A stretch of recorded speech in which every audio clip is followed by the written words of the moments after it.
internacional, la presencia del Espíritu Santo, que es la que buscamos nosotros. Vamos a comenzar haciendo una pequeña oración.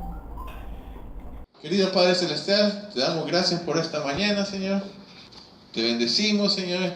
Y en el nombre de Jesús, Señor, ponemos este capítulo en tus manos, Señor, para que podamos ver frutos rápidamente en él, Señor. Para que podamos alcanzar gente que necesita tanto de ti, Señor.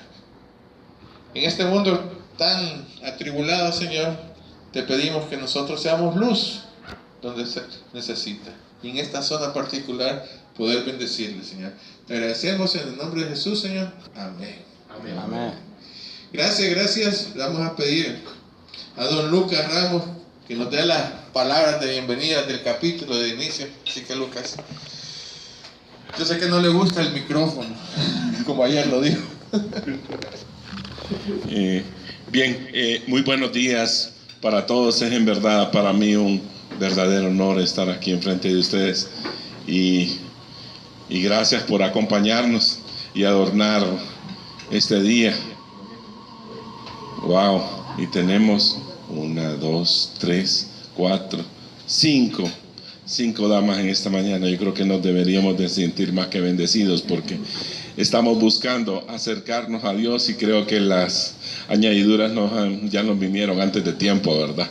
Así es que les agradezco la oportunidad. Sepan que para nosotros este es un capítulo el cual está abriendo puertas, está abriendo caminos aquí en esta zona y esperamos que sea fortalecido precisamente por todos los que estamos acá presentes, pero sobre todo por ese mensaje que vamos a transmitir a las personas que tanto lo necesitan. Anoche alguien le comentaba con alguien, porque muchas veces escuchamos en los testimonios de que alguien dice: si hubiera sabido de esto antes, mi vida hubiese cambiado. Y eso es precisamente lo que estamos haciendo en esta mañana y aquí en este capítulo, acercándonos y encontrando a esas personas que necesitan conocer más de nuestro Señor para tener ese encuentro personal y por supuesto para tener ese cambio de vida que tanto anhelan. Gracias y por acompañarnos y por ser parte de este medio de transformación de tantas personas como Dios lo espera. Así que gracias, Carlos, y gracias a ustedes. Gracias, Lucas. Realmente es un placer para nosotros este nuevo caminar. Y les vamos a explicar, porque vemos caras nuevas y no sabemos si han venido ya a Fraternidad. Le vamos a explicar quiénes somos realmente. Le vamos a pedir a don Julio que nos dé nuestra identidad y algunas palabras extras. Buenos días.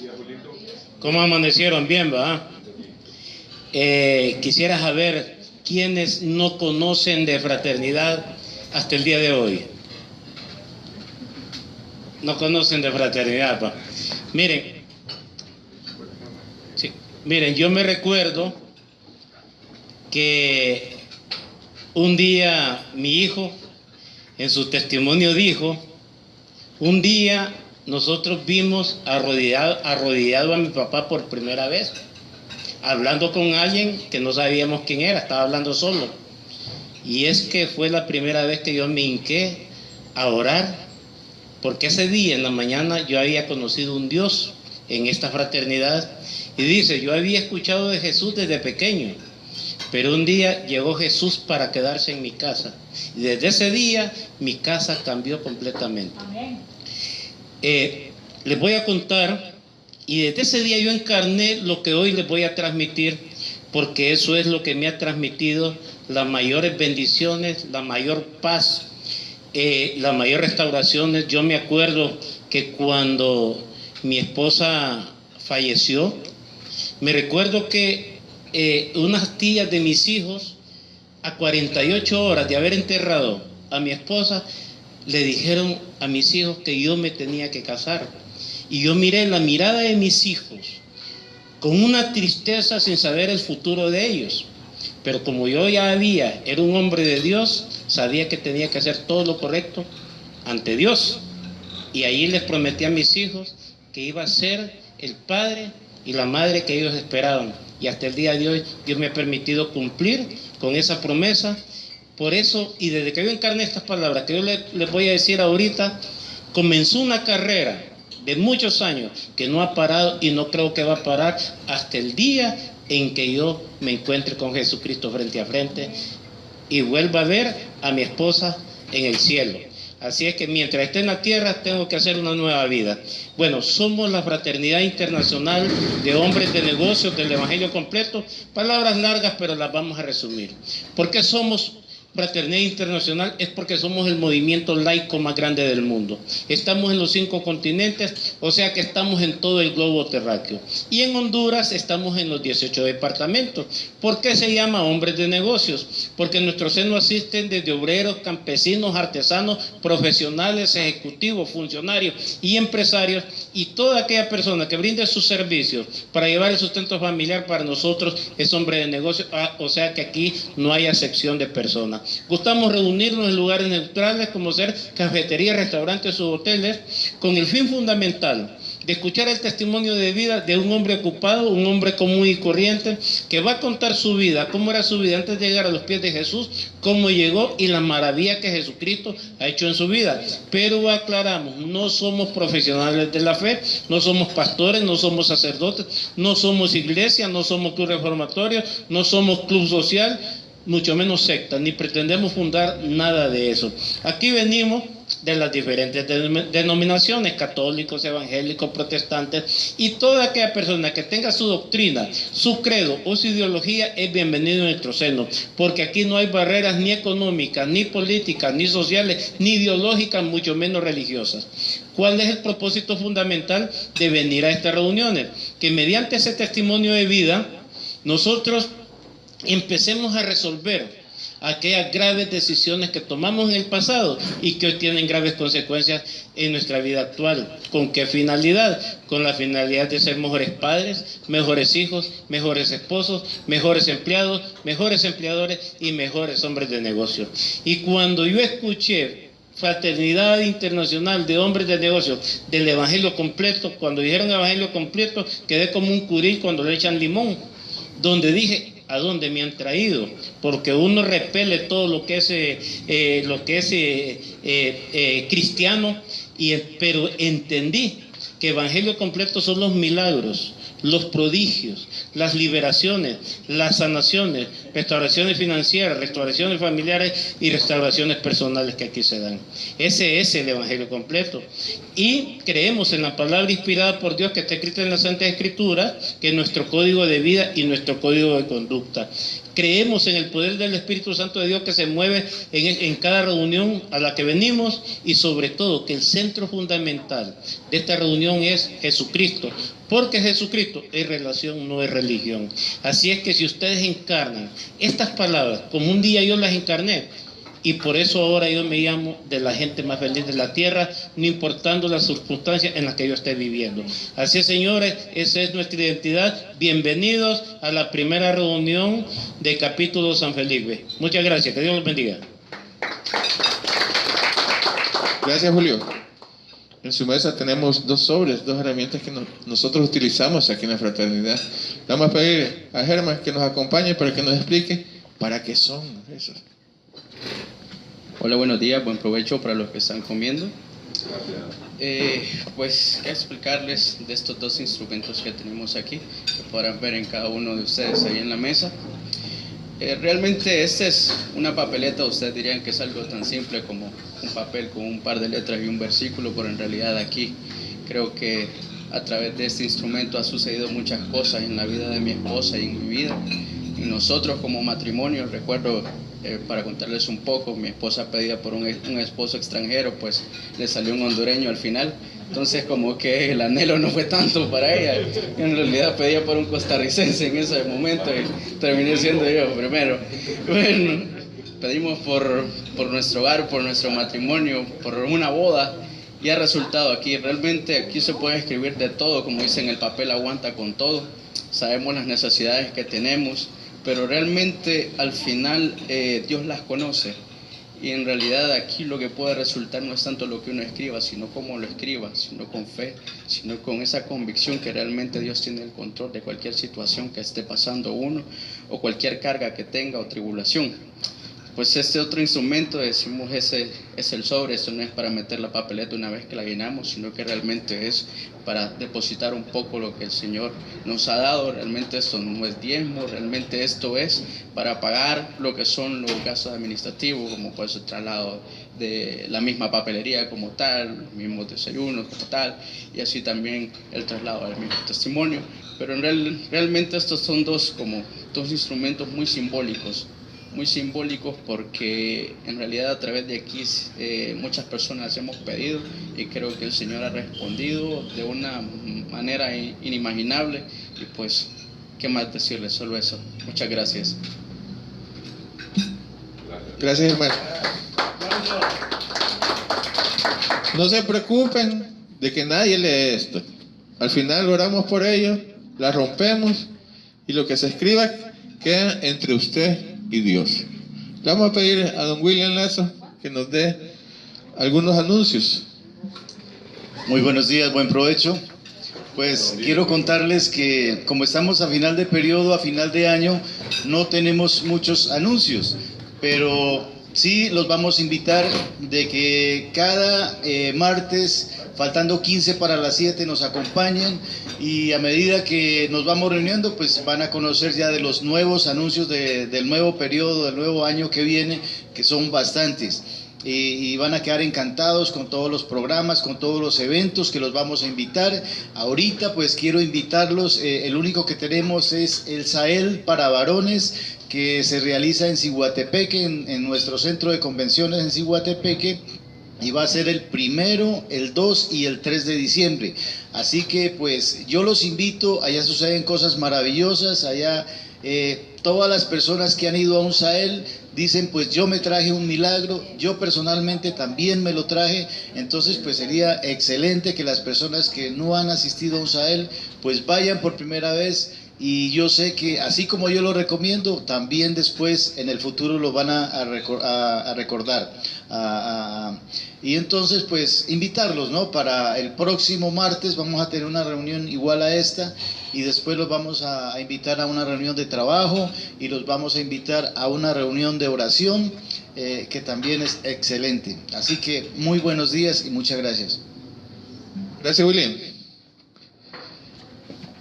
Bueno, vamos a pedirles que por favor, si tienen sus celulares, pónganlo en vibrador o en silencio, porque vamos a presentarles a nuestro testimonio del día de hoy, un testimonio de vida que el Señor ha cambiado, como nos ha cambiado a muchos. Déjenme presentarles al señor Randall Mena Gutiérrez.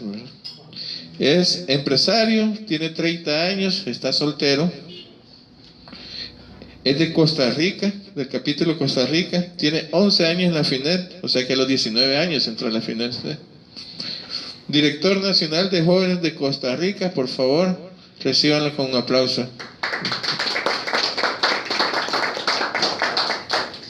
Muy buenos días. Gracias de verdad por la invitación, gracias don Julio, padre de uno de mis mejores amigos, que me ha dado esta fraternidad, y a cada uno de ustedes por la oportunidad también de estar con ustedes, de venir a compartir un poco de lo que Dios ha hecho en nuestra vida. El día de ayer estuvimos en un evento muy especial por la noche en el Hotel El Clarion, y fue realmente hermoso ver a más de 200 personas, de las cuales muchas iban por primera vez, con un deseo de escuchar aquello que Dios tiene para cada uno de nosotros. A los que vienen por primera vez, bienvenidos. Hace 11 años también estuve ahí sentado diciendo a qué fue lo que me trajeron, qué es lo que van a hacer, de qué se trata lo que van a hablar. Y especialmente a la persona que me invitó, yo lo traía sentenciado. Yo le dije, yo no creía en Dios, era totalmente ateo, negaba la existencia de Dios, estaba resentido con Dios.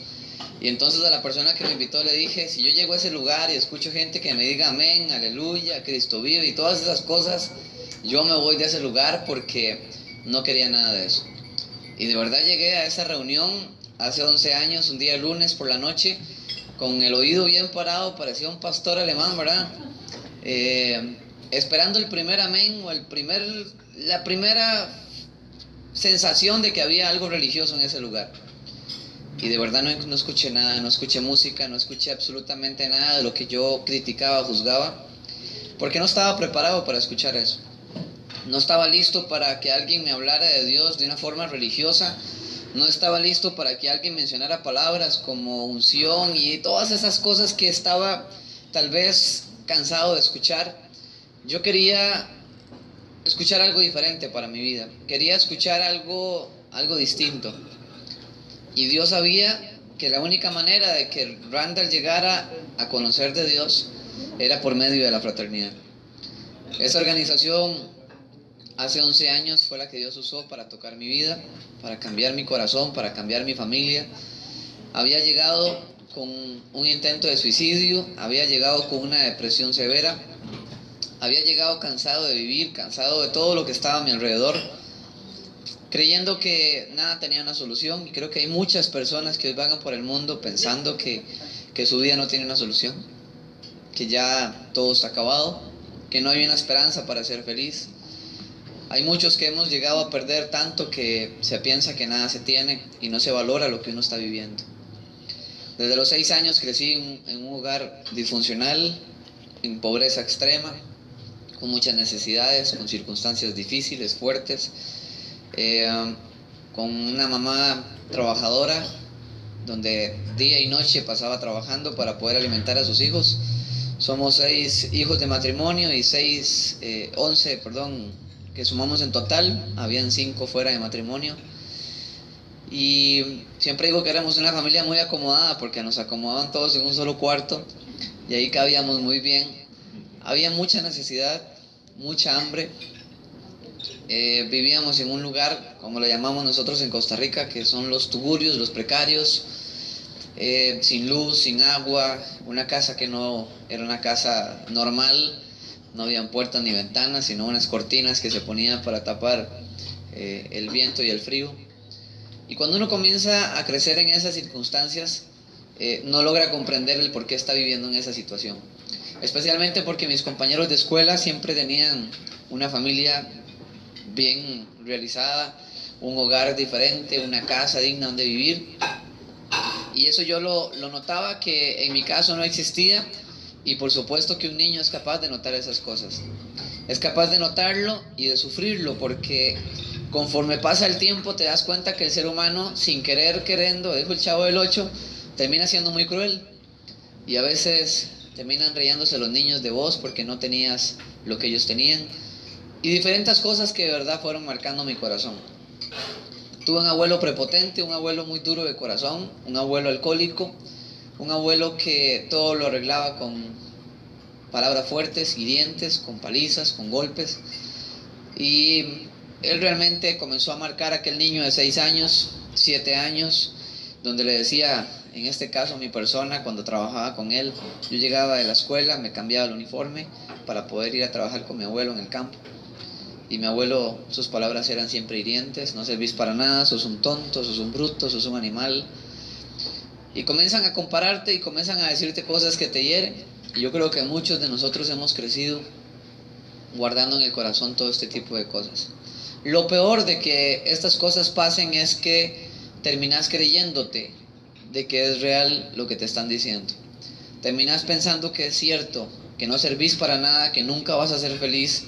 Mi abuelo me decía una frase: que para qué iba a estudiar si el que nació para macetero del corredor no pasa. Y tantas veces me lo dijo, que de repente yo comencé a pensar: ¿para qué voy a estudiar? Si de verdad nada me sale bien. Por todo me regañaba, por todo me trataba mal, hasta que en una ocasión me pidió subirme a una altura de 4 metros. Ya ustedes ven mi tamaño a esta edad, imagínense los 6 años cómo era. Intentaba crecer, pero no lo lograba. Mi abuelo me decía que yo era como un pony, yo no entendía nada hasta ahora, después de grande, y era que era chiquitillo pero bien caballo, ¿va? Me jalaba unas tortas y algunas cosas que como niño podía hacer, pero cuando mi abuelo me pidió subirme a esa altura de 4 metros, lo más normal que aquel niño podía contestarle era que tenía miedo. Estaba hablando con mi abuelo, no con un desconocido. Pero mi abuelo no lo comprendió. Me llevó hacia el patio, me amarró una silla de madera y con una vara con la que arriaba el ganado comenzó a darme la golpiza más grande que jamás me habían dado. Después de esa golpiza, el odio profundo que había en mi corazón era inexplicable. El deseo de venganza, el deseo de hacer algo en contra de aquel que era mi abuelo, comenzó a acrecentarse conforme fui creciendo y cumpliendo años. Detestaba a ese hombre, deseaba tener su cuerpo para poder hacer lo que él había hecho conmigo. Y así fue como comenzamos a vivir situaciones difíciles, mis hermanos, mi mamá, mi familia, todos en general, y comenzamos a soportar cada una de esas pruebas. No me da pena decirlo, pero a los 9 años de edad busqué entre la basura para comer, y cuando llegas a esa etapa de tener que buscar en los basureros, es cuando comencé a pelear dentro de mí una guerra muy fuerte, y comencé a pensar que Dios no era real. El Dios que me hablaban en mi iglesia no era compatible con lo que yo estaba viviendo. Y con 9 años ya tenía la sensatez para pensarlo. Y una ocasión, buscando entre los basureros, me paré, volví a ver hacia el cielo y comencé a decirle: ¿dónde estás que no te veo? ¿Dónde está el Dios que me hablan, que me dicen que es un Dios de amor, un Dios de comprensión, un Dios que... Y todo lo que uno puede tener dentro de sí, además del resentimiento, peleando por entender qué es lo que estaba pasando. Y desde entonces comencé a tener una lucha permanente con Dios, odiar profundamente a Dios, a tal punto que cuando fui creciendo yo le decía a la gente que Dios no existía. A mis compañeros, a mis amigos, les decía que eso era irreal, que dejaran de pensar en cosas fantasiosas, pero que Dios no era posible que existiera. A los 12 años de edad tengo una discusión con uno de mis familiares, con mi hermano, y cuando uno tiene una discusión por lo general quiere ganar, ¿verdad? Los que están casados yo creo que me podrán comprender. Cuando alguno de los dos está peleando, alguno quiere ganar, y nadie pelea para perder, ¿verdad, Julio?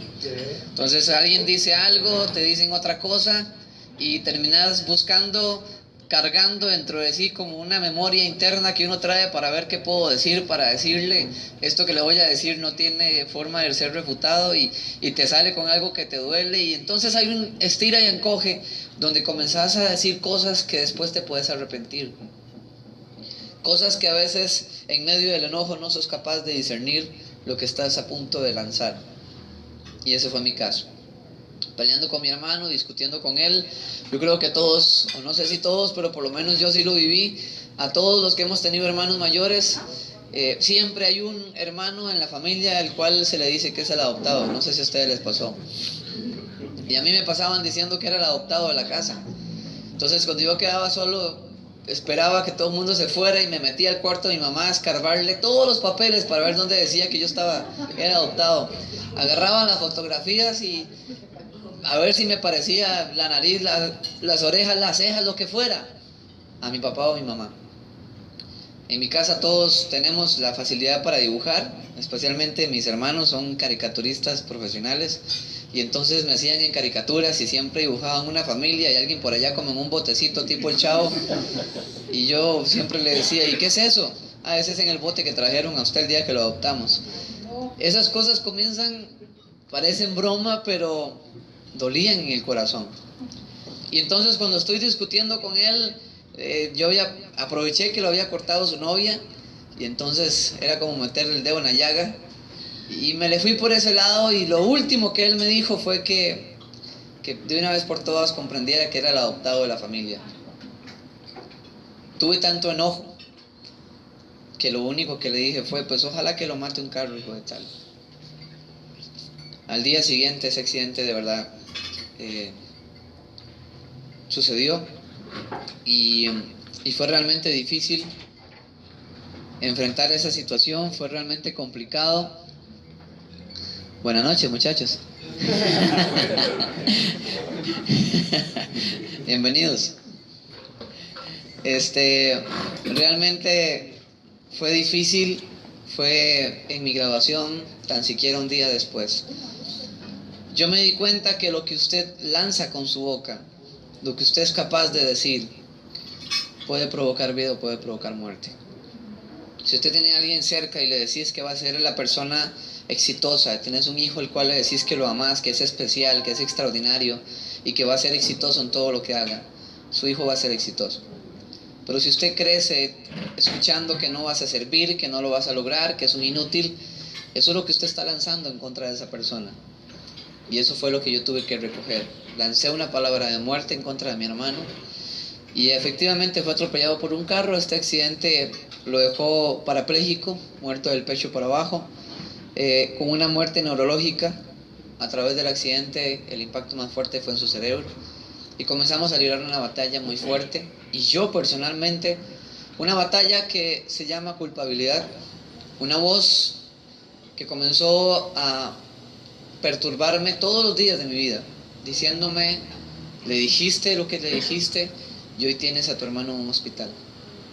Fue realmente difícil comenzar esa lucha, una lucha familiar, una lucha personal, y sin fe porque no creía en Dios.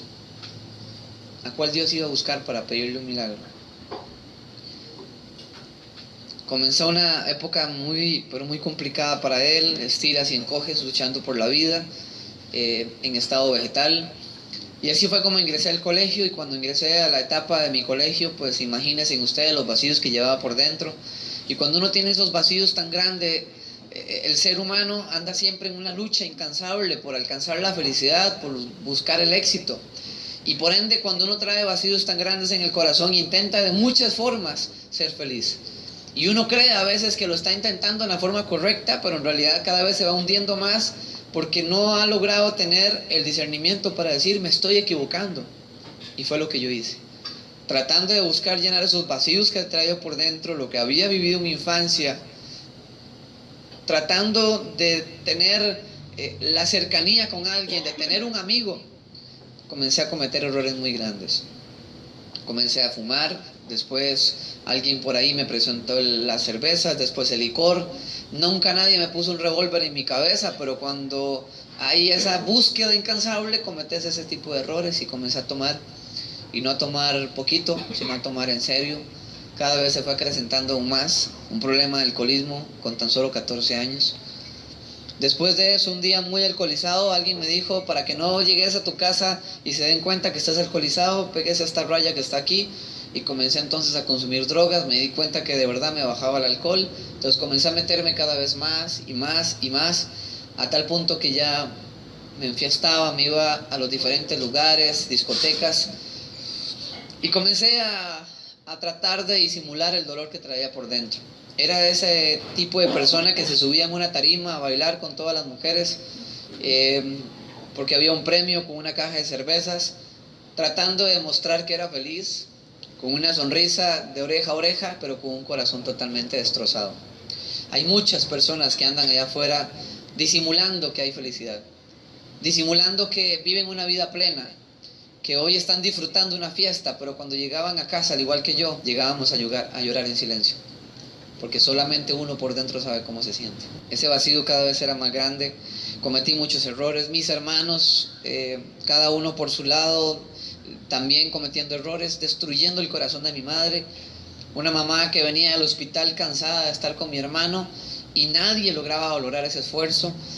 Yo digo que ni siquiera tuvimos la posibilidad, nos pusieron la luz eléctrica por primera vez y no pudimos pagar el primer mes y nos cortaron la luz. Entonces, mi mamá, con toda la presión que tenía, los problemas familiares, las cosas que también como mujer estaba luchando, hicieron mella en ella, y mi mamá sufrió 3 derrames cerebrales. Y entonces es cuando comenzamos a comprender que realmente una vida como la nuestra estaba tomando un rumbo diferente. Y mi mamá quedó en ese instante sin poder ver, sin poder escuchar, no podía hablar. Quedó en otro hospital de mi país. Mi hermano estaba en el hospital de la capital, mi mamá estaba en un hospital en la ciudad de Alajuela, en estado de coma también. Y fue realmente fuerte, fue muy difícil comenzar a vivir esta etapa. Yo para ese entonces jugaba en un equipo de fútbol en Costa Rica, estaba participando para ser seleccionado nacional de mi país. Imagínense ustedes cómo puede estar un carajillo, nosotros le decimos, ustedes dicen cipotes, ¿no? ¿Cierto? Allá le decimos carajillos. De 15 años, tratando de buscar éxito a como fuese, jugando fútbol librando las batallas más grandes que podía tener en su corazón, ver a todos mis compañeros de equipo de fútbol e incluso de la preselección, donde llegaban en sus carros con sus papás, familias completas, con unas hieleras con refrescos para aquellos hijos que si se sentían cansados, y yo llegaba con unos tacos de fútbol guindando en mi cuello porque me los habían regalado. Y así fue como llegué a jugar fútbol, así fue como me vieron jugar en algún lugar del país, y por eso comencé a avanzar en los diferentes equipos en los que estaba. Pero no sentía aquí adentro la plenitud, no sentía la confianza de que podía hacerlo bien. No sentía el impulso de un ser querido que estuviera en aquella gradería gritando, animando a su hijo.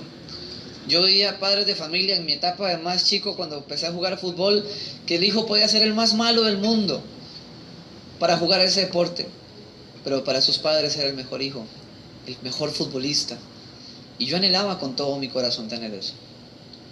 Yo jugué de delantero y tuve la oportunidad de anotar muchos goles, y anhelaba con todo mi corazón tener a mi papá en esa gradería, a mi mamá, y que por lo menos vieran que su hijo estaba haciendo algo bien.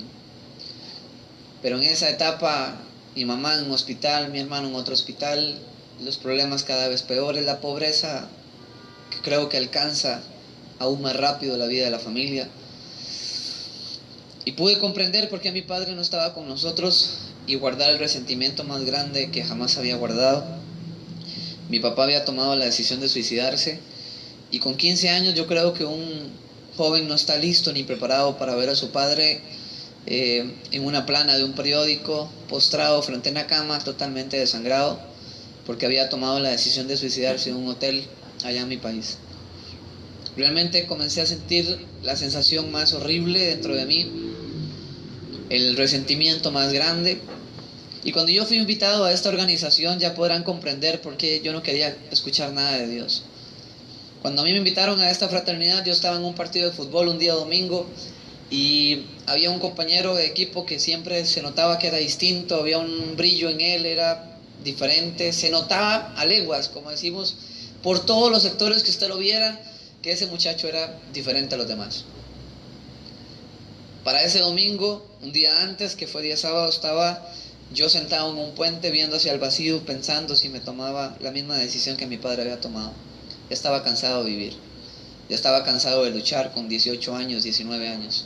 Ya estaba cansado de estar viviendo lo que estaba viviendo, estaba cansado de las malas noticias. Y lo peor, ¿saben qué? Hay muchas cosas de las que uno se queja, que uno mismo es el que las ha provocado.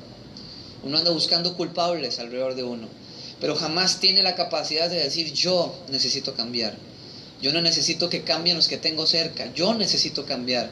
Si yo cambio y comienzo a transformar mi corazón desde adentro, yo comienzo a provocar un cambio hacia afuera. Pero yo no era capaz de notar eso. No era capaz de identificar que muchas de las cosas de las cuales me quejaba y culpaba a Dios, yo mismo las había provocado. Estaba a punto de tomar esa decisión. Alguna gente dice que es que no tuve el carácter o no tuve el valor. Y realmente valor es aquella persona que toma la decisión correcta y decir: voy a luchar por mi vida. Yo no sé por qué lo hice. Hoy sí comprendo que fue Dios quien evitó que yo tomara esa decisión. Porque al día siguiente, en ese partido de fútbol, que jugué el peor partido porque mi mente estaba pegada en cualquier otra cosa menos concentrado en lo que estaba haciendo. Pero ese joven, el que les cuento que siempre era distinto y era diferente, esa tarde jugó el mejor partido de su vida, metió los goles hasta los lugares que usted menos se imaginaba. Y al terminar ese encuentro, yo estoy en el vestuario, me había duchado, estaba limpiando los tacos de fútbol, y yo me quedo de último, escuchando aquella voz por dentro que yo creo muchas personas han escuchado alguna vez en su vida, y es una voz aquí adentro que te dice: mátese, no es que usted no sirve para nada, mátese para que acabe con todo esto. Y otra vez esa voz comenzó a hacerse fuerte y fuerte y fuerte, hasta que de repente escuché así como por fuera, donde había alguien conversando, y yo digo que no es que era chismoso, sino que tenía vocación periodística, para decirlo más bonito, ¿verdad que sí? Pues algo me llamó la atención, salí a ver quiénes eran los que estaban conversando, y lo que me encontré fue ese joven que les hablé, con todo su papá, su mamá, pero especialmente su padre. Ellos eran parte de esta fraternidad y su papá estaba abrazando a su hijo, lo tenía enfrente y le estaba diciendo las palabras que yo creo que todo hijo merece escuchar una vez en su vida. Y ese papá le estaba diciendo a mi amigo José Pablo: José, hijo, te amo con todo mi corazón y soy el padre más orgulloso. Me siento muy orgulloso de ti. Pero fue tan lindo lo que ese hombre le estaba diciendo, con una bebida energizante en sus manos, cuidando a su hijo, que yo no pude soportar más. Mi abuelo siempre me dijo que los hombres no lloraban. Después de la paliza que mi abuelo me dio cuando tan solo era un niño de 6 años, yo no pude llorar. Y ese hombre me decía que los hombres de verdad olían a mujer, a tabaco y alcohol, pero no tenían derecho a llorar ni a sentir sentimientos, y mucho menos mostrar emociones delante de nadie. Me comenzó a criar como que si fuese un militar, y yo llegué a pensar que era cierto. Pero esa tarde de domingo yo no pude soportar más, y cuando yo vi a aquel papá abrazando a su hijo, yo comencé a llorar y tuve vergüenza. Y yo rápido me limpié las lágrimas y me hice como hacia adentro, y mi amigo José Pablo me tomó el brazo y me dijo: Ran, venga, conversemos. Y me terminaron invitando a esta manada de locos, digo yo. Digo que la fraternidad es como el arca de Noé, porque solo bichos entramos, ¿va? Pero cuando ese hombre y su hijo me invitan a este lugar, fue cuando yo les dije: si yo llego ahí y escucho gente diciendo gloria, aleluya, y Cristo vive, y el Padre Abraham tiene muchos hijos, yo soy uno y tú también, yo me voy de ese lugar porque no quiero absolutamente nada con Dios.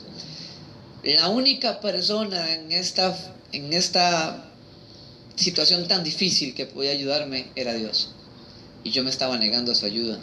Y al estar tan lejos de Él tantos años, cada vez se hizo más grande el problema y cometí los errores más grandes. Pero desde hace 11 años yo fui a ese primer evento por primera vez. Yo llegué a ese lugar, como les dije, con el oído bien parado. Era un restaurante de una segunda planta. Me iba acercando, daba un paso para adelante y 3 para atrás. Y había yo creo que la lucha más grande que he vivido en mi vida fue la de esa noche. Y el diablo estaba interesado en que yo no llegara a ese lugar. Por eso la batalla que yo libré hasta llegar ahí, tomar la decisión de ingresar, era una batalla grande, porque si yo no hubiese entrado a ese lugar, no sé en dónde estaría hoy. Sí sé que posiblemente ni siquiera estaría. Pero el haber entrado esa noche a esa reunión y tomar la mejor decisión que he tomado en toda mi vida, al que aceptara por primera vez la invitación de esas personas al llegar a este lugar, puede ser un desayuno, puede ser un almuerzo, una cena, no es el lugar, no es el plato, no es lo que nosotros podemos compartir naturalmente, es lo que Dios es capaz de hacer. Y yo llegué a esa reunión y lo primero que fui a ver fue a una persona afuera que ha venido, por supuesto, a Honduras también a compartir su testimonio, pero de niño todo el pueblo le tenía miedo a don Guillermo Rojas, el papá de Yendri. Y cuando yo vi a ese hombre ahí, yo dije: no puede ser posible, pero ese es el alcohólico, el drogadicto del pueblo, el de caños, el de aceras. Y todos los chiquillos le teníamos pavor porque se levantaba como loco y se agarraba con las paredes y se creía que era Hulk. Y es que es bien grande. Y yo lo veo vestido con un saco, con una corbata, y otra vez por vocación periodística, ¿va? Yo dije: ¿qué fue lo que le pasó a Guillermo? Y entonces comencé a subir esas gradillas, obviamente pelando el oído, porque yo era de esos malcriados que si alguien me hablaba de Dios, yo me peleaba con esa persona y le decía: bueno, no puedo ni recordar. La situación es que la primera persona que me recibe me da un abrazo. Yo siento un frío desde aquí hasta los pies, porque nunca, pero nunca, un hombre me había dado un abrazo, ni siquiera mi mamá. Y entonces yo sigo para adelante tratando de entender qué fue lo que acaba de pasar allá atrás. Y vuelvo a ver para ver quién fue el que me abrazó, y no es que el hombre que me abrazó me hacía así, me cerraba el ojo. Y entonces a partir de ese momento puse la mano al frente, espalda en la pared, porque uno nunca sabe, ¿va? Me fui por el fondo y me senté en la última silla y dije, nadie más me toca. Y comenzó esa reunión, una persona se levantó para decir qué éramos y qué no éramos, explicó que no éramos una iglesia. Por ahí entendí un poco porque estaba tan atento a lo que pasara en esa reunión que bueno, comencé por lo menos a prestar atención. Pero de repente se levanta una primera persona y comienza a contar su historia de vida. No llevaba ni 10 minutos compartiendo testimonio, cuando de repente le pego un codazo así a mi amigo y le dije, usted le contó a esa persona lo que yo he pasado y usted me trajo aquí engañado porque tal y tal cosa. Y de repente me dice mi amigo con una sonrisa en su rostro, Randall, pero yo ni siquiera sé lo que te ha pasado.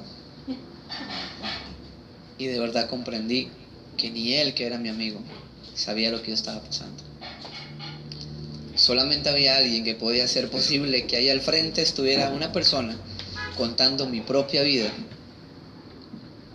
y contando que había un final diferente, un final feliz. Yo solo estaba deseando que alguien le quitara el micrófono a esa persona, porque me estaba haciendo leña, pedazos. Pero de repente esa persona siguió conversando y platicando y contando cosas tan hermosas que yo solo quería ir a preguntarle al final de esa reunión, cuénteme qué fue lo que usted hizo, cuénteme al lugar que fue, con quién habló, qué tuvo que hacer, cuánto pagó, qué hizo para ser feliz. Porque yo quiero tener lo que usted tiene. Yo quiero tener eso que usted hoy cuenta, lo que usted refleja. Se notaba, no tenía que hablar para darse cuenta que esa persona era feliz. Y de verdad, al final esa persona ni siquiera me dejó llegar a preguntarle por qué él lo dijo. E invitó esa noche a tener una relación personal con Dios. Y créanme que cuando yo hice esa pequeña oración, yo solamente dije, si usted existe, ni siquiera pude decirle a Dios como una oración, si usted existe y es Dios como todos estos locos que están aquí dicen que usted existe y es real, cambie mi vida, cambie mi familia y yo le prometo que yo le voy a servir. Tal vez lo dije porque fue la frase que escuché del testimoniante, que él lo había hecho. Entonces yo dije lo mismo que ese hombre había dicho, como para poder decir lo que él, y no perder una sola palabra de lo que él había mencionado. Y nada pasó. Uno espera cosas emocionales, sentir frío, calor, salir de aquí y encontrarse un billete de 10,000. Pero Dios no opera así. Yo no vi caer rayos, ni centellas, ni sapos, ni culebras, nada. Llegué a mi casa con los mismos problemas, la misma pobreza, mi mamá, mi hermano en diferentes hospitales, la misma situación, el mismo odio, todo. Yo sentía que nada había pasado. Comencé a revisarme de pies a cabeza y comencé a decir, ves que Dios no existe, nada pasó. Pero había un problema. Yo todas las noches cuando iba a dormir, no había manera de que cuando estaba descansando, no pensara en mi papá. Y no despertara en un salto en la madrugada por ver a mi padre en aquel charco de sangre. Pero por primera vez en mi vida, yo pude dormir en paz. Dormí como un niño. Como cuando un bebé cae en una cuna y lo ves descansar plácidamente. Fue mi primera noche, después de haber conocido a Dios. Y a partir de ese momento, mi vida comenzó a ser transformada. Al día siguiente, yo no sé qué me pasó, no sé qué me echaron en la bebida, así que tengan cuidado, yo no sé qué le echan aquí a uno en el fresco. Pero resulta que ya esa noche, al día siguiente, yo estaba esperando toparme o encontrarme a esos que me habían invitado a la fraternidad para que me invitaran a otro evento. Pasó un martes, miércoles, el jueves estaba en otra reunión. De repente me dice ese mismo hombre, Guillermo, me dice, Randall, el sábado podemos ir a desayunar a un evento, y vamos al desayuno. Y comencé a ir casi que todos los días a diferentes eventos, a escuchar testimonios. Yo quería descubrir cuál era el secreto que estos hombres tenían.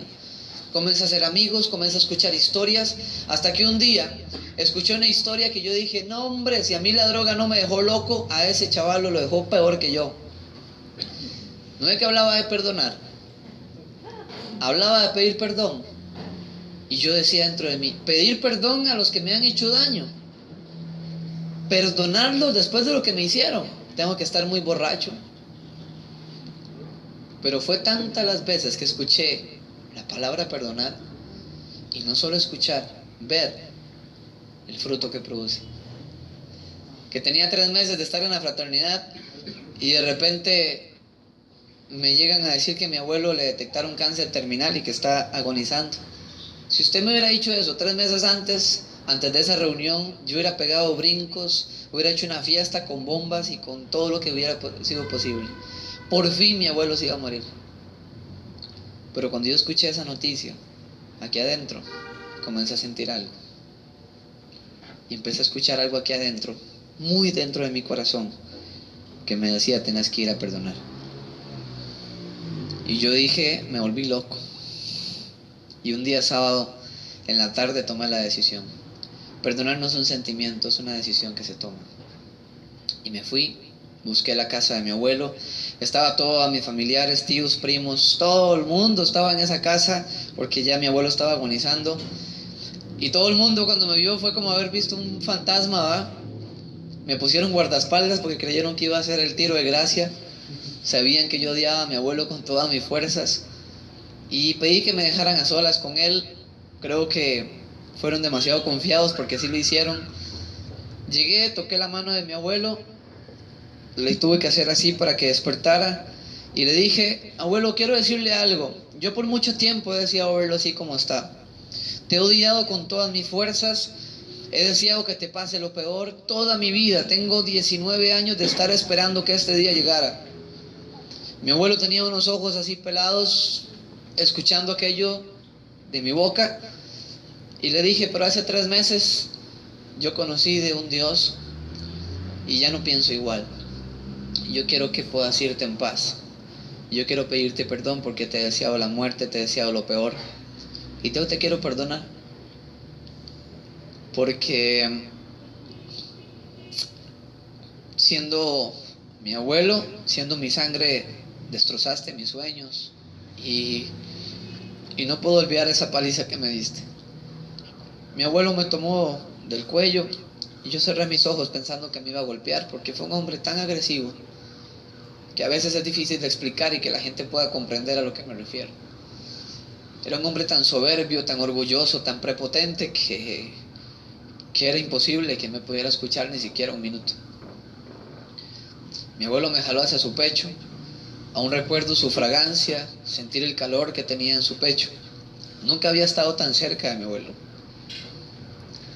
Lo más cercano que estuve de mi abuelo era lo que su vara era capaz de estar y golpearme. Yo nunca pude darle la mano a mi abuelo. Él decía que el hombre no podía ni siquiera tocar a otro hombre. Y mi abuelo me abrazó y en el oído me dijo, perdóname. Yo soy el que tengo que pedir perdón. Y yo pude presentarle a Dios a mi abuelo, como lo hicieron aquella noche conmigo. Y 3 horas después mi abuelo murió.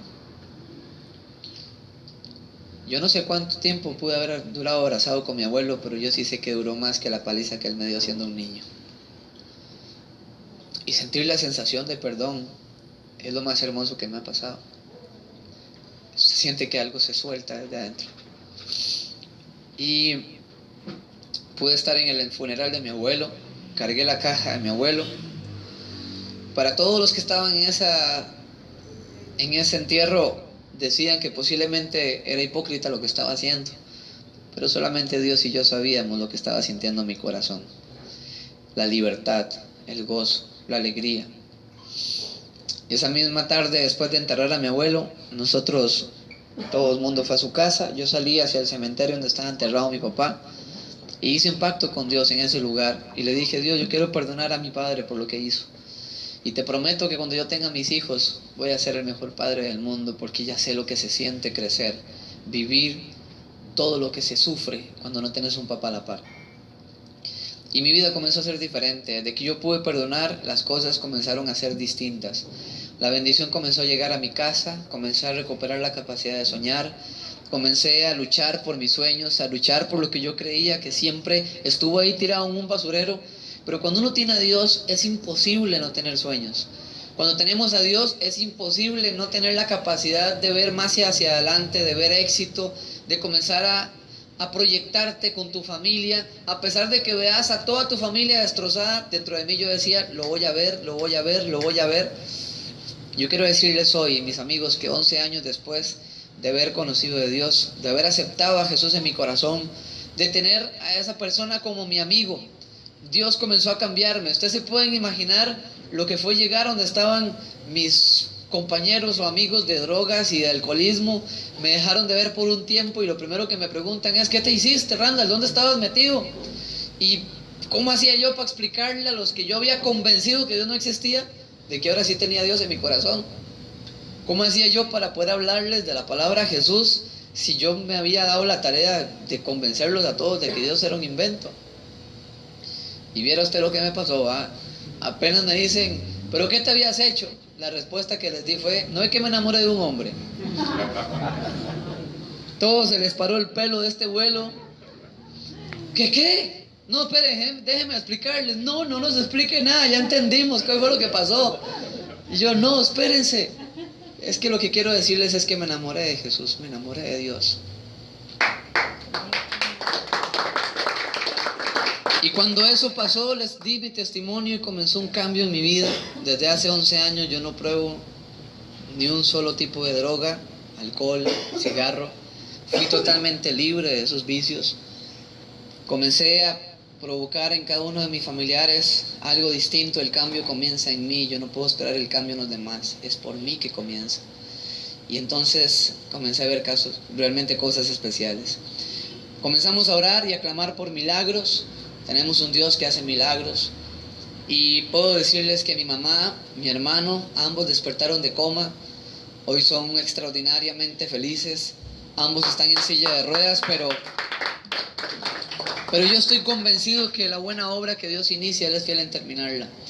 Y estoy seguro que esas sillas de ruedas van a quedar en el pasado en algún momento de la vida. Ayer tuve la oportunidad de traer imágenes y proyectarlas y presentarles a los que hoy estaban ahí ayer escuchando quién es hoy mi familia, quiénes son hoy los integrantes de mi familia, y que pudieran ver los rostros de unas personas que antes estaban acostumbradas a sufrir.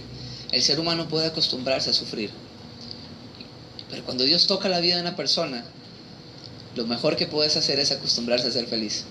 Se vive en circunstancias, se vive en situaciones. Yo no puedo decirles que tengo una familia perfecta, pero yo puedo decirles que tengo una familia completamente feliz. Tan loca, pero tan loca por la felicidad, que hoy llego a las 9 de la noche y están esperándome porque cumple años uno de mis hermanos, y decidieron hacer la fiesta a las 9 de la noche porque yo estaba aquí compartiendo en Honduras.